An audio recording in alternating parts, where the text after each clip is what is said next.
اعوذ باللہ من الشیطان الرجیم بسم اللہ الرحمن الرحیم۔ آج ہماری قرآن مجید کے ترجمہ اور تفسیر کا 9واں لیکچر ہے، اور آج کے لیکچر میں سورہ فلق کا ترجمہ اور اس کی تفسیر ہوگی۔ پہلے لفظی ترجمہ ہوگا، پھر اس کے متعلق تھوڑی بہت تفسیر ہوگی۔ تو پہلے ہم لفظی ترجمہ کرتے ہیں سورہ فلق کا۔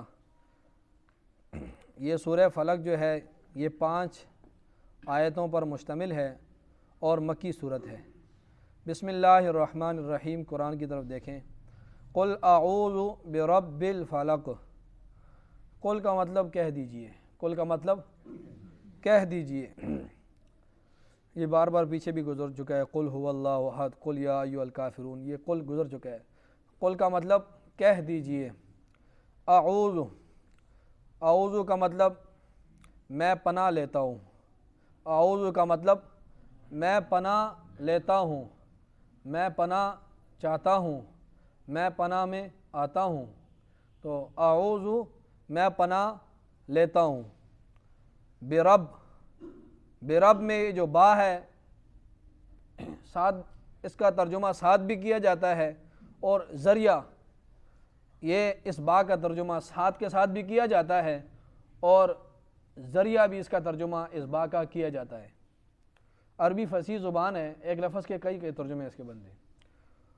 تو با کا مطلب ذریعے یا ساتھ، رب، رب، اور آگے الفلق، فلق کہتے ہیں صبح کو، اور اس فلق کا لفظی معنی کیا ہے؟ پھاڑنا۔ فلق کا لفظی معنی پھاڑنا ہے، اور ترجمہ صبح کے ساتھ کیا جاتا ہے۔ ٹھیک ہے، تو قل اعوذ برب الفلق، قل کہہ دیجئے، اعوذ برب الفلق، میں پناہ میں آتا ہوں صبح کے رب کے ذریعے، میں پناہ میں آتا ہوں صبح کے رب کے ذریعے۔ ٹھیک ہے، آگے من شر ما خلق، اگلی آیت ہے۔ من کا مطلب سے، شر کا مطلب شر، اردو میں بھی استعمال ہوتا ہے، اور اس کا مطلب آپ برائی بھی کر سکتے ہیں۔ ما، جو، ما کا مطلب جو، ما کے بہت سے مطلب آتے ہیں، تو ادھر یہاں پر جو کا مطلب ہے، جو کہ خلق، خلق کا مطلب پیدا کرنا۔ تو من شر ما خلق، من شر، اس شر سے، ما خلق، جو اس نے پیدا کیا۔ ٹھیک ہے، اس اللہ نے جو شر پیدا کیا، اس شر سے بھی میں اس اللہ کی، اس رب کی پناہ میں آتا ہوں۔ ٹھیک ہے، من شر ما خلق، ہر اس شر سے جو اس نے پیدا کیا۔ صحیح ہے، اس کا بامحاورہ ترجمہ، ہر اس شر سے جو اس اللہ نے پیدا کیا، میں اس کی پناہ میں آتا ہوں۔ وَمِن شَرِّ غَاسِقٍ إِذَا وَقَبَ، واو کا مطلب اور، من کا مطلب سے، شر کا مطلب شر یا برائی بھی آپ کر سکتے ہیں۔ غاسقن، غاسق کہتے ہیں اندھیرے کو۔ ٹھیک ہے، غاسقن، اندھیرا، جو بہت زیادہ تاریک اندھیرا ہوتا ہے اس کو غاسق کہتے ہیں۔ تو یہ لفظ جو اردو میں استعمال نہیں ہوتے اس کو اپنے ذہن میں یاد رکھیں، اپنی زبان سے 2-3 دفعہ بولیں گے تو آپ کو یاد ہو جائے گا۔ غاسق کہتے ہیں اندھیرے کو۔ اذا، یہ لفظ پہلے بھی گزر چکا ہے اذا جاء نصر اللہ میں۔ اذا کا مطلب جب، وقب، وقب کہتے ہیں چھا جانا، پھیل جانا، وقب کہتے ہیں پھیلنے کو۔ تو وَمِن شَرِّ غَاسِقٍ، اور اس شر سے، غاسقٍ، اندھیرے کے شر سے، ترجمہ سے اس طرح بنے گا، اندھیرے کے شر سے، اذا وقب، جب وہ پھیل جائے۔ ٹھیک ہے، اندھیرے کے شر سے جب وہ پھیل جائے، وقب کا مطلب پھیلنا ہوتا ہے۔ تو میں اندھیرے کے شر سے پناہ میں آتا ہوں اس رب کے جب وہ چھا جائے۔ وَمِن شَرِّ النَّفَّاثَاتِ فِي الْعُقَدِ، واو کا مطلب اور، من وہی لفظ بار بار آ رہے ہیں، من کا مطلب سے، شر کا مطلب شر، النفاثات، نفاثات کہتے ہیں، نفاثات یہ جو ہے یہ اردو میں اس کا استعمال نہیں ہوتا، اس کا ترجمہ بنے گا پھونکنے والیاں، ٹھیک ہے، اس کا ترجمہ بنے گا پھونکنے والیاں، ٹھیک ہے، پھونکنے والیاں، اور فی کا مطلب میں، اور العقد گرہوں، یہ عقد یہ جمع ہے عقد کی، عقد کہتے ہیں گرے کو، دھاگے میں ہم گرہ لگاتے ہیں نا اس کو، تو یہ عقد جو ہے یہ عقد کی جمع ہے، تو ایک گرہ نہیں گرہوں، گرہوں اس کی جمع آئے گی، تو عقد جمع ہے عقد کی، عقد کسے کہتے ہیں؟ ایک گرہ کو، دھاگے میں ہم گرہ لگاتے ہیں نا، تو یہ عقد کی جمع ہے عقد، تو گرہوں اس کا ترجمہ بنے گا، ٹھیک ہے۔ وَمِن شَرِّ النَّفَّاثَاتِ فِي الْعُقَدِ، اور پھونکنے والیاں، وَمِن شَرِّ النَّفَّاثَاتِ پھونکنے والیاں گروں میں، ان کے شر سے، ٹھیک ہے، کن کے شر سے؟ جو پھونکنے والیاں گروں میں، ان کے شر سے میں اپنے رب کی پناہ میں آتا ہوں، ترجمہ اس طرح بنے گا، گروں میں پھونکنے والیوں کی شر سے، گروں میں پھونکنے والیوں کی شر سے، ٹھیک ہے۔ وَمِن شَرِّ حَاسِدٍ اِذَا حَسَد، واو کا مطلب اور، من سے، شر شر، حاسدن حسد کرنے والا، حاسدن حسد کرنے والا، اذا جب، حسدہ جب وہ حسد کرے، وَمِن شَرِّ حَاسِدٍ اذا حسد، حسد کرنے والے کے شر سے جب وہ حسد کرے میں اللہ کی پناہ میں آتا ہوں، ٹھیک ہے، ترجمہ کیا بنے گا؟ حسد کرنے والے کی حسد سے، حسد کرنے والے کے شر سے جب وہ حسد کرنے لگے، حسد کرے، ٹھیک ہے، ترجمہ سمجھ میں آ گیا، حسد کرنے والوں کے شر سے جب وہ حسد کرنے لگے۔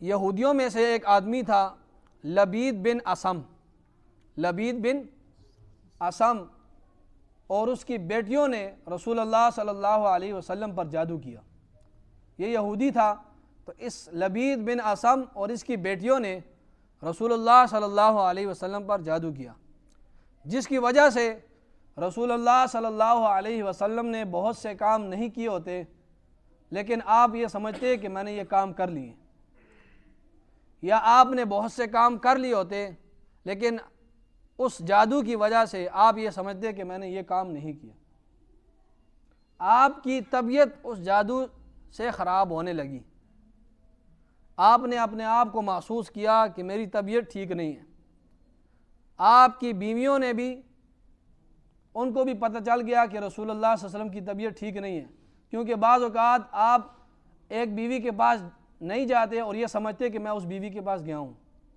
آپ باری باری جاتے نا، ہر 9 بیویاں تھیں تو باری باری ہر بیوی کے گھر جاتے، تو سمجھتے کہ میں گیا ہوں اور نہیں گئے ہوتے تھے، تو بیویوں کو بھی پتہ چل گیا کہ آپ صلی اللہ علیہ وسلم کی طبیعت ٹھیک نہیں ہے۔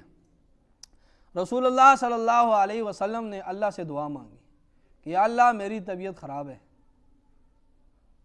تو آپ صلی اللہ علیہ وسلم نے واقعہ سنایا حضرت عائشہ رضی اللہ تعالی عنہ سے، آپ نے فرمایا عائشہ میں رات کو سویا اور 2 فرشتے میرے پاس آئے، ایک میرے سر کے قریب بیٹھ گیا اور دوسرا میرے پاؤں کے قریب بیٹھ گیا، اور ایک انسانی شکل میں، اور ایک دوسرے سے پوچھنے لگا کہ اس محمد صلی اللہ علیہ وسلم پر کیا ہوا ہے، دوسرے سے پوچھنے لگا، اس نے کہا کہ اس پر جادو ہوا ہے، فرمایا میں سن رہا تھا۔ تو اس پہلے نے کہا کہ جادو کس نے کیا ہے؟ فرمایا لبید بن اسم نے کیا ہے۔ اس نے کہا کہاں پر کیا ہے؟ اس نے کہا بنو زریق کے کنویں میں اس نے جادو رکھا ہے۔ اس نے کہا اس نے کس طرح کیا ہے؟ اس نے کہا اس فرشتے نے کہ اس نے کھجور کی چھال اور تان پر پھونک مار مار کے، تان ایک دھاگا ہوتا ہے کھجور سے بنتا ہے، اس پر اس کو گرے لگاتا اور وہ پھونکتا اس پر، تو اس وجہ سے آپ صلی اللہ علیہ وسلم کی طبیعت خراب ہے۔ تو آپ صلی اللہ علیہ وسلم نے واقعہ عائشہ سے بیان فرمایا، اور پھر صحابہ کرام، چند صحابہ کرام کو لے کر گئے بنو زریق کا جہاں پر کنواں تھا۔ آپ وہ نیچے اترے اور دیکھا تو وہ کھجور کی چھال پڑی ہوئی تھی اور اس کے اندر تان تھی اور اس پر 11 گریں لگی تھیں، اور ان دونوں صورتوں کی آیات بھی آپ گنے تو یہ 11 بنتے ہیں۔ رسول اللہ صلی اللہ علیہ وسلم نے ان گروں کو دیکھا، جبرائیل امین پڑھنے لگے ایک ایک آیت، اور ایک ایک گرہ خود بخود کھلنے لگی۔ جب گرے کھل گئی تو رسول اللہ صلی اللہ علیہ وسلم صحت یاب ہو گئے، اور آپ نے پھر ان کو نکالا اس کنویں سے اور اس کو دفن کر دیا۔ آپ نے حضرت عائشہ سے فرمایا عائشہ میں نے اس کنویں کا پانی دیکھا، اس جادو کے اثر کی وجہ سے وہ مہندی کی طرح ہو گیا تھا گدلا، اور اس پر جو کھجور لگے ہوئے تھے تو ان کے کھجور کے درخت تھے ان پر جو پھل لگے ہوئے تھے وہ سانپوں کی طرح بنے ہوئے تھے، یعنی اتنا اس جادو کا اثر تھا۔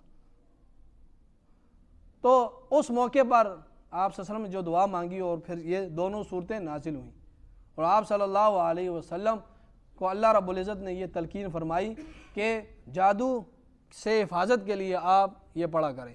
یہ 2 صورتیں میں نے نازل فرمائی ہیں، اپنی امت کو بھی کہیں اور خود بھی پڑھیں۔ تو رسول اللہ صلی اللہ علیہ وسلم کی یہ عادت تھی کہ وہ جب بھی رات کو سوتے تو ان 2 صورتوں کے ساتھ قل هو اللہ احد یہ صورت بھی ملاتے، اور اس کا مسنون طریقہ کیا ہے کہ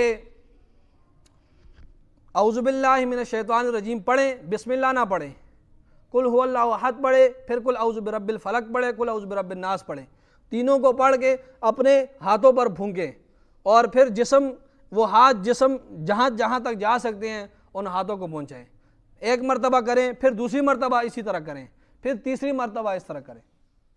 تو رسول اللہ صلی اللہ علیہ وسلم یہ رات کو سونے سے پہلے کیا کرتے، اور امت کو بھی یہ بتایا صحابہ کرام کو کہ تم بھی صبح شام ان صورتوں کی تلاوت کیا کرو، جادو کے اثرات سے تم لوگ بچے رہو گے۔ تو یہ ہمارے لیے بھی ہے کہ ہم بھی صبح شام ان تینوں صورتوں کو پڑھیں اور اپنے جسم پر دم کریں، ٹھیک ہے؟ تو یہ دونوں صورتیں اس موقع پر نازل ہوئیں، ٹھیک ہے؟ اب اس کا ترجمہ پھر سن لیں۔ بسم اللہ الرحمن الرحیم، قل اعوذ برب الفلق، قل کہہ دیجئے میں پناہ میں آتا ہوں صبح کے رب کی۔ تو فلق کا مطلب کیا تھا؟ پھاڑنا۔ فلق کا مطلب کیا تھا؟ پھاڑنا، یعنی وہ رب جو رات کو پھاڑ کر صبح نکالتا ہے، جو رات کو پھاڑ کر اس سے صبح کو نمودار کرتا ہے، میں اس رب کی پناہ مانگتا ہوں، اس رب کی پناہ میں آتا ہوں۔ قل اعوذ برب الفلق، قل کہہ دیجئے اے نبی صلی اللہ علیہ وسلم اور اے قرآن پڑھنے والے، قل اعوذ برب الفلق، قل کہہ دیجئے میں صبح کے رب کی پناہ میں آتا ہوں، من شر ما خلق، ہر اس چیز کے شر سے جو اس نے پیدا کی، یعنی انسانوں میں یا حیوانات میں یا جنات میں عام رکھا، ہر اس چیز کے شر سے میں اللہ کی پناہ میں آتا ہوں جو اس نے پیدا کی۔ ہر چیز میں شر ہوتی ہے۔ وَمِن شَرِّ غَاسِقٍ اِذَا وَقَبَ، اور یہاں پر اس کو خاص کر دیا، پہلے عام تمام چیزوں کو شامل کیا، اب خاص کر دیا۔ وَمِن شَرِّ غَاسِقٍ اِذَا وَقَبَ، اور رات کے اندھیرے سے، رات کے اندھیرے کے شر سے جب وہ چھا جائے، رات کے اندھیرے کے شر سے جب وہ پھیل جائے۔ رات کو کیوں مخصوص کیا؟ آپ کے ذہن میں بات آئی ہوگی کہ رات کو کیوں مخصوص کیا؟ رات کو اس لیے مخصوص کیا کہ یہ جادوگر جو ہوتے ہیں یہ اپنی کاروائیاں رات کو ہی کرتے ہیں، کوئی قبرستان میں بیٹھا ہوتا ہے تو کیا کر رہے ہوتے ہیں؟ تو یہ اپنی کاروائیاں جتنی بھی ہیں یہ زیادہ تر رات میں کرتے ہیں، تو اس رات کو اس لیے مخصوص کیا۔ اور آگے وَمِن شَرِّ النَّفَّاثَاتِ فِي الْعُقَدِ، پھونکنے والیوں کے شر سے، جو کس میں پھونکتی ہیں؟ گروہوں میں۔ گروہ میں پھونکنے اکیلے نہیں کرتا، یہ پوری جماعت ہوتی ہے، پوری جماعت ہوتی ہے اور یہ سارا جادو کرتی ہے، یہ ایک اکیلا بندہ نہیں کرتا۔ تو جماعت کے لیے مؤنث کا صیغہ لایا جاتا ہے، ٹھیک ہے؟ جماعت، پوری جماعت کے لیے عربی میں جو لفظ لایا جاتا ہے وہ مؤنث کا لایا جاتا ہے۔